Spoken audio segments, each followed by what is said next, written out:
여러 가지 질문이 앞에 있는데요. 그 중에서 맨 마지막에 있는 이 꽃대신과 선녀의 차이를 질문을 하셨어요. 우선 꽃대신과 선녀의 차이를 얘기하려면 우선 대신이라는 의미를 좀 먼저 이해해야 되겠죠. 대신이라는 것을 말할 때 이렇게 아직도 많은 무속인들이 이 큰 대자 대신을 써요. 큰 대자 대신을 쓰는 신은 우리가 통상 큰 신이다 이렇게 이해를 하는데, 큰 신이라고 할 때는 큰 대자 쓸 때는 어떤 때냐면 산왕 대신, 용왕 대신 이럴 때는 큰 대자 쓸 수 있어요. 이렇게 큰 대자 써서 대신이라고 할 때는 이거는 우리가 보통 천신이라고 해요. 천신이라고 그러는데, 이 제가 여러분에게 말할 때 이 꽃 대신이다, 선녀 대신이다 이럴 때에는 이거는 여러분들이 신을 대리해서 오시는 분을 말한다. 그래서 이 우리가 무당이 쓰는 대신이라고 할 때는 우리가 대신하는 것이 아니라 할머니라는 이름을 붙인다. 할머니.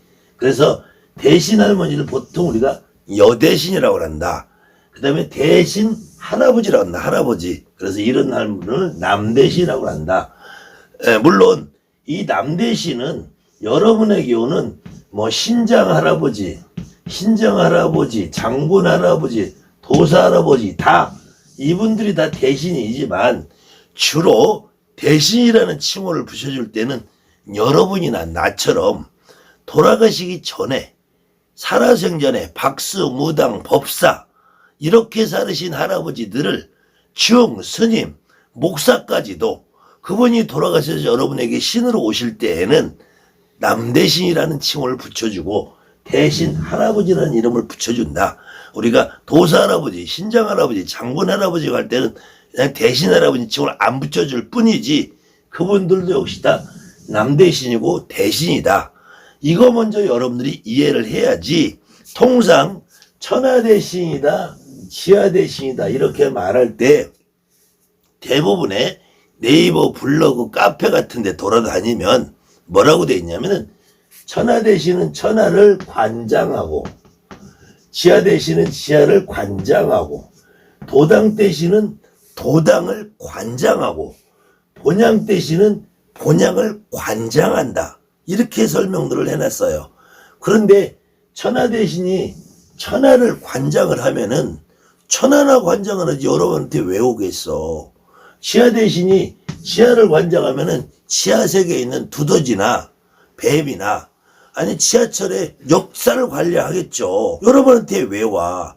그 다음에 도당을 관장하면은 뭘 관장하겠어요. 여러분들이 살고 있는 영등포를 관장하겠어, 서울을 관장하겠어, 부산을 관장하겠어. 그 다음에 본양대신이 본양을 관장하면은 여러분이 태어나고 살고 죽고, 아버지가 태어나고 살고 죽고, 할아버지가 살고 죽고 그 땅덩어리를 관장해서 여러분한테 뭐 하겠냐고. 여러분한테 점을 봐주겠어요? 그 땅이나 관장하고 앉아있지. 그 다음에 제가 지금까지 관장이라는 말을 들어본 거는 두 가지가 있어요. 태권도 도장의 관장, 미술관 관장, 이런 분들 관장이라고 그래. 또 한 가지는 여러분들이 똥이 막혀서 안 나오고 변비가 걸리면은 변비약 넣어서 똥 빼는 걸 관장이라고 그래요. 관장은 없는 거야. 무당세계 관장은 없어요. 여러분이 할머니가 뭘 관장하는지 어떻게 알아? 그러면은 꽃 대신은 꽃을 관장해야 되겠네. 꽃 대신은 넋 대신을 또 넋을 관장한다고 하는 정신 빠진 무당들이 있어요. 그럼 선녀 대신은 선녀를 총괄하나? 선녀 대신은 선녀를 관장해. 이거는 꽃 대신이라는 것은 꽃과 같이 젊은 나이로 돌아가셔서 오신 조상문을 얘기해요. 근데 이 꽃 대신 오는 분이 20살에 죽어서 30살에 죽었어. 그러나 이분을 왜 꽃 대신도 할머니, 넋 대신도 할머니, 선녀 대신도 할머니라고 붙여주느냐? 꽃 대신이 족보상으로 여러분의 할머니일 수 있어요. 여러분의 할머니가 결혼해서 아버지만 낳고 25살에 35살에 죽어봐. 그럼 그분은 꽃 대신이지만 족보상으로는 할머니잖아. 여러분의 할아버지, 증조할아버지의 여동생이 고모 할머니가, 중고모 할머니가 17살에 결혼도 못하고 돌아가셔봐. 그럼 그분은 족보상으로 할머니라 그러잖아. 그러면 이분이 결혼을 못하고 돌아가신 분은 선녀라고 우리가 칭을 해주자 이거예요. 칭을. 그래서 이 넉대신은 또 어떤 분이냐. 넉을 관장해. 넉을 관장하면 어떤 넉을 관장해? 네 넉을 관장해? 내 넉을 관장해? 넉대신은 넉을 관장하는 것이 아니라 결혼 초기에 애를 낳다 돌아가신 해살말며 할머니를 넉대신이라고 불러주는 거예요. 그러면은 이렇게 꽃대신이나 넉대신이나 선녀대신은 다 젊어서 돌아가신 분이야. 그런데 이걸 어떻게 구분을 하느냐? 꽃대신은 같은 젊어서 돌아가셨지만 기혼자를 말해. 기혼자. 그 다음에는 선녀대신은 처녀를 말해. 미혼자를 말해. 미혼자. 기혼이라는 것은 우리 아버지나 할아버지나 증조할아버지나 이분들하고 하루를 살았어도, 한 달을 살았어도, 하루를 살았어도, 한 달을 살았어도, 1년을 살았어도 이분은 기혼자라는 거예요. 기혼자. 근데 이렇게 하루, 한 달, 1년을 살으신 분들은 주로 자손을 아예 못 낳고 돌아가셔요. 아예 자손이 없는 이름들을 무자라 그래. 무자. 그럼 무자면은 어떻게 여러분의 아버지가 생겼겠어? 할아버지가. 그래서 이런 분들은 무자 할머니 할아버지는 첫 번째 할머니 할아버지라는 거야.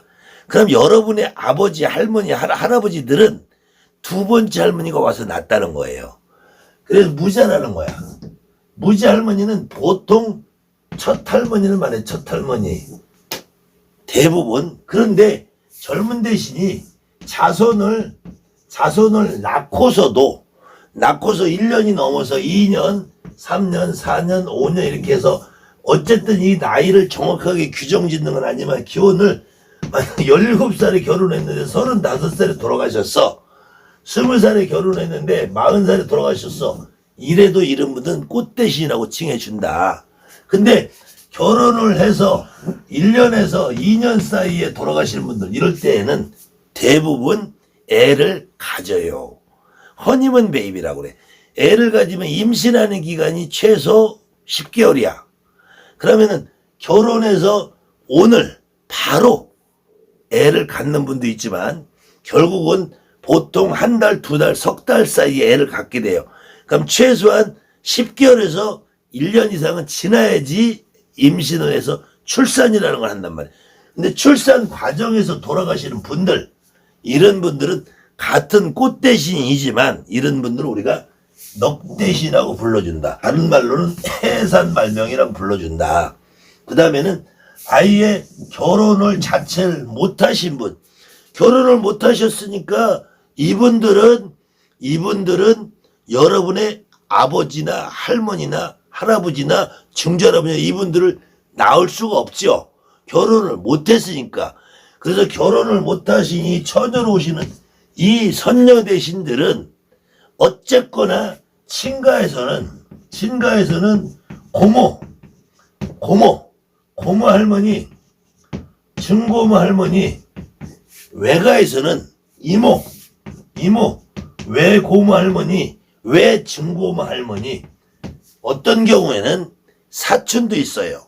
사촌고모 할머니, 아버지의 사촌이면은 사촌고모, 할아버지의 사촌이면은 사촌고모 할머니, 외할아버지의 사촌이면 외사촌고모 할머니, 엄마의 사촌이면 외이모, 할머니의 사촌이면 외이모 할머니, 우리 할머니의 사촌이면 친이모 할머니 이렇게 부르는 거야. 이런 분들이 친가든 외가든 결혼을 못하고 돌아가신 분이라고 해도 족보상 여러분의 할머니의 누이, 외할아버지의 누이, 여러분의 아버지의 누이, 엄마의 여동생, 언니 이런 분들은 처녀로 돌아가시면은 여러분에게 오신다. 이때는 선녀 대신이라고 불러주는 거다. 같은 꽃 대신이라고 부를 수 있다. 넉 대신도 선녀 대신도 젊어서 돌아가신 분들이기 때문에 다 꽃 대신이나 이름을 붙여줄 수 있다. 그렇지만 우리가 여러분이나 나나 다른 선생님들이나 여러분들이 이분들을 이름 지을 때 어떻게 규정을 하면은 여러분들이 빨리 소통을 하고 이해를 하겠느냐에 따라서 통상 결혼을 하고 젊어서 돌아가신 분은 꽃 대신 애를 낳다가 뱃속에 있는 아이가 뱃속에서 사산, 유산, 뱃속에서 낳는 과정에서 산후관리를 못해서 뱃속을 낳다가 아이가 걸쳐서 탯줄이나 전치태반으로 그런 분들을 우리가 넉대신이라고 불러준다. 그 다음에는 결혼을 아예 못하고 돌아가신 분은 선녀대신이라고 부른다. 이때 이분들은 반드시 꽃대신, 넉대신, 선녀대신은 뒤에 우리가 보통 조상할머니라는 이름이 붙어진다. 어떤 경우는 고모인데 왜 할머니라고 부르느냐. 그래도 대신 할머니라고 칭하기 때문에 고모 대신이라고 해도 할머니, 이모 대신 할머니 이렇게 불러주는 거다. 그게 17살에 죽어도 근데 할머니라는 이름을 빼고 우리가 그냥 꽃 대신, 넉 대신, 그 다음에 선녀 대신이라고 부르는 것 뿐이다.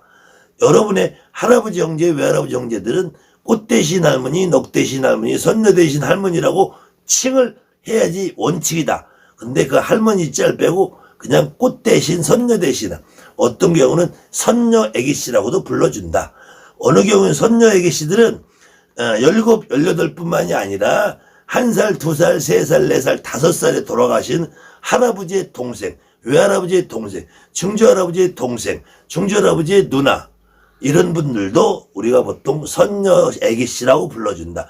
선녀 애기씨도 여러분의 족보상에는 할머니도 있고 증조할머니도 있고 고조할머니급이 되는 고조할아버지의 여동생 누나도 여러분에겐 선녀 애기씨로 올 수 있다. 그분들을 선녀 대신이라고 불러줄 수 있다. 그래서 선녀라는 칭호는 미혼자에 대해서 부르는 거고 꽃 대신이라고 부를 때는 기혼자에 대해 부르는 거야. 이거는 여러분이나 내가 정하는 것이 아니라 지금까지 무당세계 선생님들이 이런 규칙을 가지고 이름을 만들어 놓은 것이다.